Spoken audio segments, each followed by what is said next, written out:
आपके माध्यम से इस देवभूमि के सभी मतदाताओं को एवं जनता को मेरा कोट कोट प्रणाम।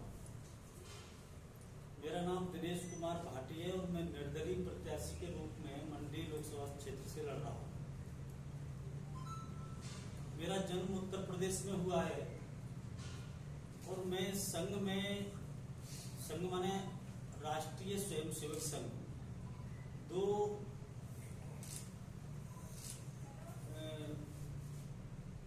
1982 का स्वयंसेवक और संघ में प्रचारक रहा आरएसएस में। फिर उसके पश्चात अखिल भारतीय विद्यार्थी परिषद में संगठन मंत्री रहा और फिर 2006 में मुझे भारतीय जनता पार्टी के संगठन मंत्री के रूप में काम करने का मौका मिला और 2007 के चुनावों में मैं बूथ मैनेजमेंट के लिए उत्तर प्रदेश से माननीय रामलाल जी उस समय राष्ट्रीय संगठन मंत्री होते थे तो उन्होंने भेजा और पहले चरण में लाहौर स्पीति जब चुनाव होते थे और दूसरे चरण में फिर कुल्लू और मनाली होते हुए और मंडी में मैं चुनाव प्रबंधन में रहा। विषय था बूथ मैनेजमेंट, माइक्रो मैनेजमेंट और बूथ। मैं संघ का स्वयंसेवक हूँ और आज भी हूँ। ऐसा नहीं कि मैंने कहीं कोई निष्ठा की। मैं पंडित दीनदयाल उपाध्याय जी की और डॉक्टर हेडगेवार जी की पाठशाला का छात्र हूँ। मैंने ये निर्णय इसलिए किया है कि भारतीय जनता पार्टी को अवगत कराने के पश्चात भी कि जो प्रत्याशी आप भारतीय जनता पार्टी का मंडी लोकसभा क्षेत्र से दे रहे हैं, उन्होंने खुद स्वीकार किया है कि गौ मांस खाने में कोई बुराई नहीं है और गौ मांस भी खाना मैं खाया है। ये वीडियो सबके पास में नहीं है तो गूगल पर सबको सर्च हो जाएगा। क्योंकि हम बहन हैं पत्रकारिता में भी, तो उन्होंने जो अपने बॉलीवुड में जाते समय जो बताया कि बॉलीवुड में लड़कियां किस तरह से स्थापित होती हैं, क्या क्या उनको करना पड़ता है, ये भी सब विदित है और ये भी सब गूगल पे और उनके जो भाषण है उनमें स्पष्ट है। ऐसे प्रत्याशी के लिए मैंने दिल्ली में कहा कि आप ऐसे प्रत्याशी को मत दो, क्योंकि देवभूमि हिमाचल संस्कारों के लिए, संस्कृति के लिए, धर्म के लिए जानी जाती है और यहाँ गौ पूजक हैं, गो भक्त हैं,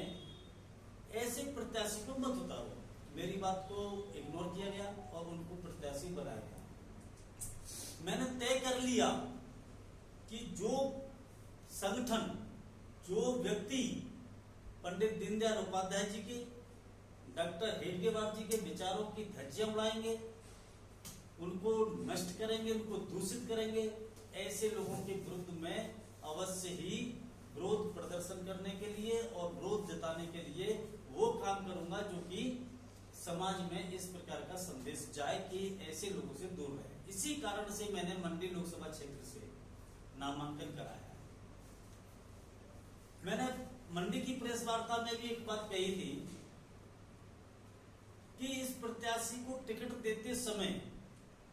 माननीय राष्ट्रीय अध्यक्ष नड्डा जी ने कौन सी क्वालिटी देखी, कौन सी महानता देखी, जो उनके वीडियो चल रहे हैं, जो उनकी स्थिति है, उसके आधार पर उन्होंने कैसे दिया या फिर उन्होंने नहीं दिया तो फिर किसने दिया, ये अवगत करा है। मैंने मंडी के कार्यकर्ताओं से वार्ता की, संघ के स्वयंसेवक प्रचारक जो भी रहे यहाँ पर, एबीपी के, धर्म जागरण के, हिंदू जागरण मंच के, विद्या भारती के, उन सबसे मेरी पहले से परिचय था और मैंने पूछताछ की तो उन्होंने कहा कि भाई साहब हमारे यहाँ पर हमारे विचारों को, जो हमारी आस्था है, उस आस्था को पूरा नष्ट करने का भारतीय जनता पार्टी ने काम किया है। मैं किसी भी स्तर पर, राष्ट्रीय स्तर पर भाजपा का विरोधी नहीं हूं। आज भी मैं संघ का प्रचारक के रूप में ही काम करता हूँ, प्रचारक नहीं हूँ परंतु प्रचारक के रूप में काम करता हूँ। और पीछे चुनावों में मैंने सब जगह घूम के भारतीय जनता पार्टी को कहा है, परंतु मुझे मजबूर होना पड़ा जब मेरे मन को, मेरे विचारों को, मेरे पंडित दीनदयाल उपाध्याय जी के विचारों को खत्म करने के लिए इनको उतारा गया। अभी किसी ने जवाब नहीं दिया। आज मैंने सभी को एक बार फेसबुक के माध्यम से और व्हाट्सएप के माध्यम से भी कहा है और आपके माध्यम से भी कह रहा हूं कि मैंने आह्वान किया है कि जो लोग भारतीय जनता पार्टी के या अन्य कोई भी जनसभा इस प्रकार की करते हैं जिसमें कि कंगना रनौत जी को वोट देने की अपील होती है, मेरी सभी देवभूमि के कार्यकर्ताओं से, देवभूमि के भारतीय जनता पार्टी संघ के परिवार के लोगों से और जनता से और वोटरों से, मतदाताओं से अपील है कि वो ऐसी जनसभाओं का बहिष्कार करें, ऐसी जनसभाओं में ना जाएं, चाहे वो किसी की भी है, कितने बड़े व्यक्ति की। ये अगर क्रम चलता रहा तो भारतीय जनता पार्टी ने जो नियम है उसको तोड़ा है और वो संघ के विपरीत काम किया है, आरएसएस की विचारधारा के विपरीत काम किया है। हमने बड़े मन से भारतीय जनता पार्टी का काम किया, संघ का काम किया और मन में विचार था कि हम भारतीय जनता पार्टी में जब सरकार में आएंगे तो कांग्रेस मुक्त, भ्रष्टाचार मुक्त इस प्रकार की योजना से हम काम करेंगे। आज मुझे बड़ा आश्चर्य होता है जब मैं देखता हूँ केंद्रीय मंत्रिमंडल में ब्यूरोक्रेट है तो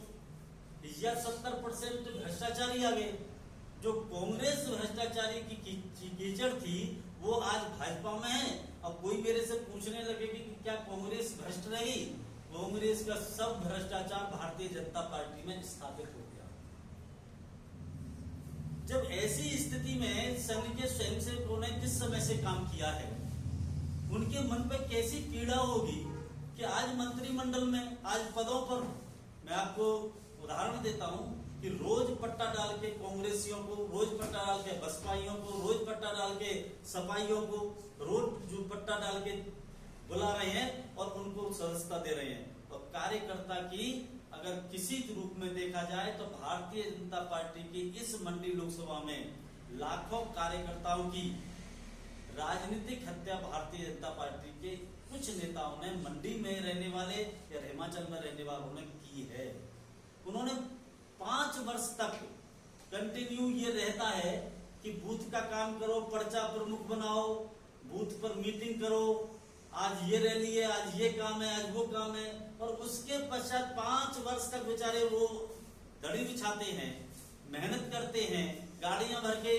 बड़े बड़े कार्यक्रमों में लेके जाते हैं और लास्ट में ऐसे व्यक्ति को टिकट दे दिया जिसका ये आने का भी पता नहीं था और जाने का भी पता नहीं पड़ेगा 1 तारीख के बाद में कि कहां गए।